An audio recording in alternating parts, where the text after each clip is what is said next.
at the law firm Banner & Witkoff. I do primarily intellectual property law, patents, copyrights, trademarks, and that sort of thing.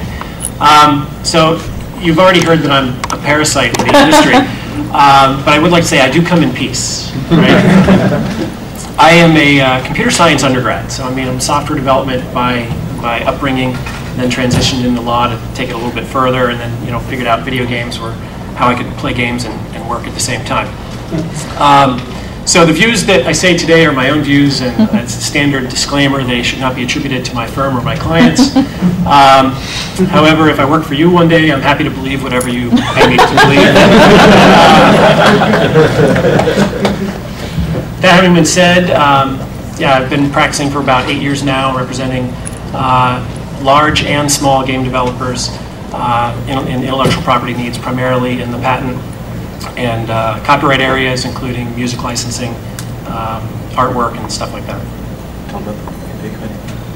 Oh yeah, that would probably be helpful. I'm also a chair of the American Bar Association's Special Committee on Computer Gaming and Virtual Worlds. So that is a committee that we started up at the ABA a year ago. We're entering our second year now.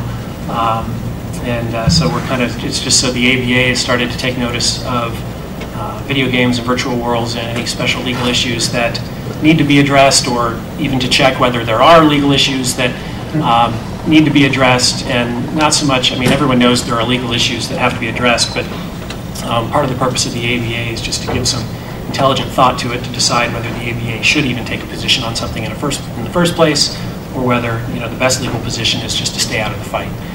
And then finally, I'm the editor-in-chief of a blog called the Patent Arcade, that we track intellectual property lawsuits in the video game and virtual world area. Did I forget anything else? No. Okay, that was good. I didn't know about the ABA thing.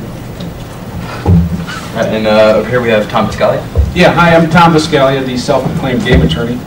I have a one-man firm operating out of a room over my garage on Vashon Island. Also maintain an office in Miami, Florida, where I used to live up until a couple years ago.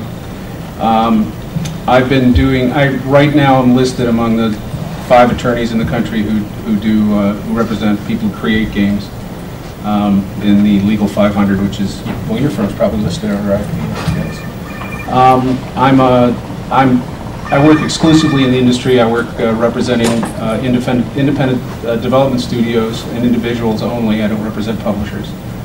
And I'm also on the board of directors of the International Game Developers Association. I chair the IGDA Charitable Foundation and also Quality of Life Task Force. Quake saved my life, what can I say? I started playing games years ago, represented my first studio in '91, went to the E3 in Atlanta, Georgia, got really badly infected. Started going to GDC. I speak regularly at the Game Developers Conference and at other places, I guess like this. I also write a series, it's supposed to be a regular column, but it's kind of irregular for Gama Sutra, called Game Law, generally dealing with issues that are important to developers in dealing with managing and running their businesses and dealing with publishers and third parties.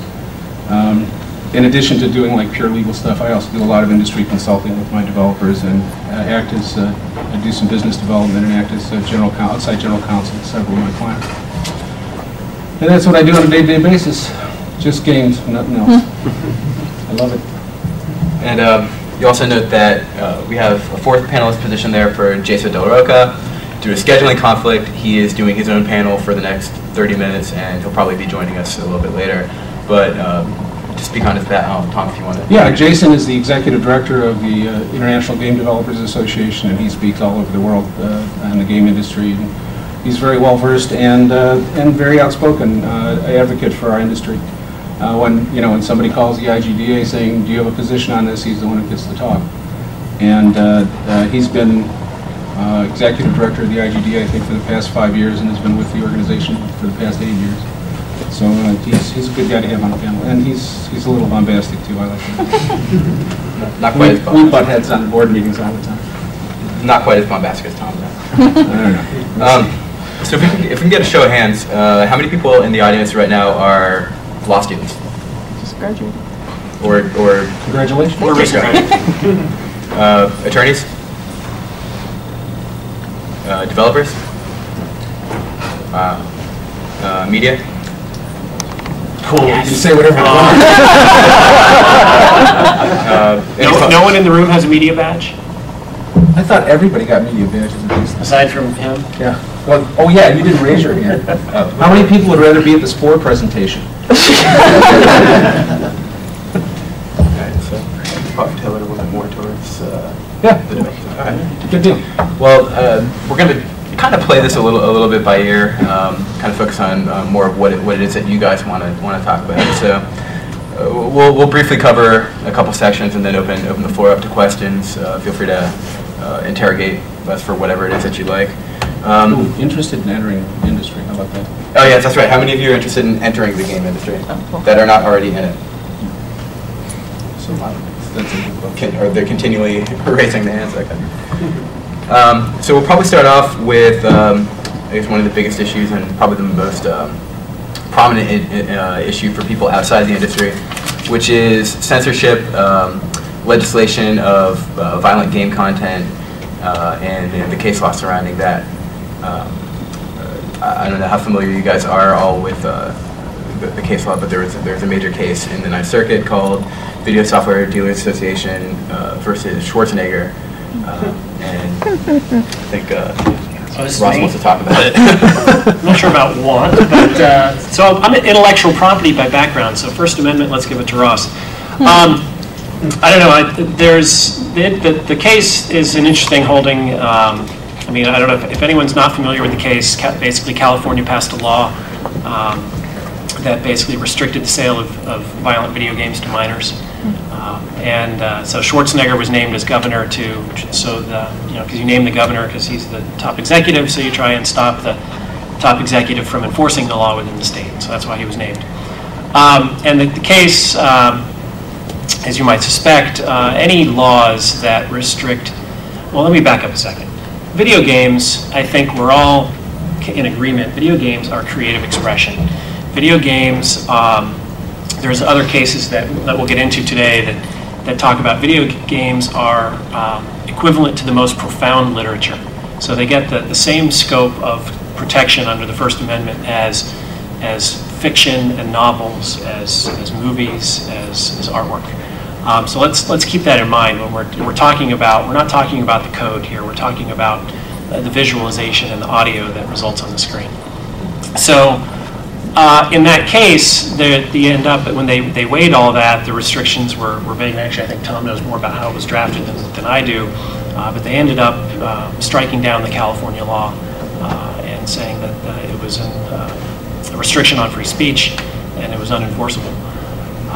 So I guess that's it. I didn't read the draft or the finalized California statute. But actually, our old buddy Wacky Jackie was behind this in a lot of places. He was, by networking through his Jesus Nazi group, he would, well, you know, what did he do then? Anyway, the ones that I saw, I actually spoke against the one that they were trying to pass in Florida.